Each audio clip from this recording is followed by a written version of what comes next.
अस्सलाम वालेकुम students, I am ज़ैन तबस्सुम और आप लोग देख रहे हैं ज़ैन एकेडमी चैनल। तो आज की इस वीडियो में हम सोर्सेज ऑफ प्रोटीन जो है इसके ऊपर बात करते हैं। मतलब क्या है, मतलब ये है कि जो प्रोटीन हमें डाइट से मिलता है, खुराक से मिलता है, वो खुराक कौन बनाता है, प्लांट बनाता है, एनिमल्स बनाता है। तो इसके ऊपर आज हम क्या करेंगे, बात करेंगे। हम इसको कैटेगराइज करते हैं plant base and animal base. तो एनिमल बेस का मतलब ये है कि वो प्रोटीन जो एनिमल्स में प्रेजेंट होता है और वो एनिमल्स का हिस्सा, कोई भी हिस्सा या उस एनिमल को कम्प्लीटली जब हम खा जाते हैं तो वो प्रोटीन हमारे बॉडी में आ जाते हैं। तो animal sources of protein are fish जितनी भी है जो हम खाते हैं सर्दियों में, उसमें क्या होता है, प्रोटीन्स होता है। उस प्रोटीन्स को हम खा के वहाँ पे इसकी डाइजेशन हो जाती हैं और डाइजेशन के बाद वो डिफरेंट कामों में हमारी बॉडी क्या करती हैं, इस्तेमाल करते हैं। इसके अलावा जो गोश्त है, गोश्त मीट, उसमें भी प्रोटीन प्रेजेंट होता है। मीट का मतलब जो बड़ा गोश्त है, गाय का, भैंस का जो गोश्त है, वो गोश्त जब हम खाते हैं तो उसमें भी प्रोटीन प्रेजेंट होता है। डाइजेशन के बाद बॉडी जो है इस्तेमाल करती हैं डिफरेंट कामों के लिए। इसके अलावा एग जो है, एग्स में भी प्रोटीन प्रेजेंट होता है। जो अंडे हैं, चाहे वो फार्मी अंडे हैं या चाहे वो देसी अंडे हैं, दोनों में क्या है, प्रोटीन प्रेजेंट होता है। इसके अलावा जो मिल्क है, दूध, आप लोगों ने देखे होंगे, पिए होंगे, मिल्क में भी क्या है, प्रोटीन प्रेजेंट होता है। और वो मिल्क जब हम पी लेते हैं तो हमारी बॉडी में जो है प्रोटीन आ जाती है।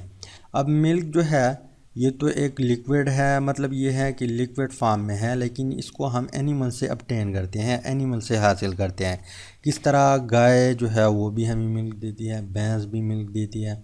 इसके अलावा बकरियां, जो भेड़ है, ये सब एनिमल जो है ये हमें मिल्क देता है और उस मिल्क को हम यूज़ भी करते हैं, डायरेक्टली भी पीते हैं। इसके अलावा इससे डिफरेंट चीज़ें भी बनाते हैं, जिस तरह हलवा वगैरह है। इसके अलावा चीज़ जो है, पनीर जो है, इसमें भी प्रोटीन होता है। इसको जब हम खा लेते हैं तो हमारी बॉडी में प्रोटीन आ जाते हैं।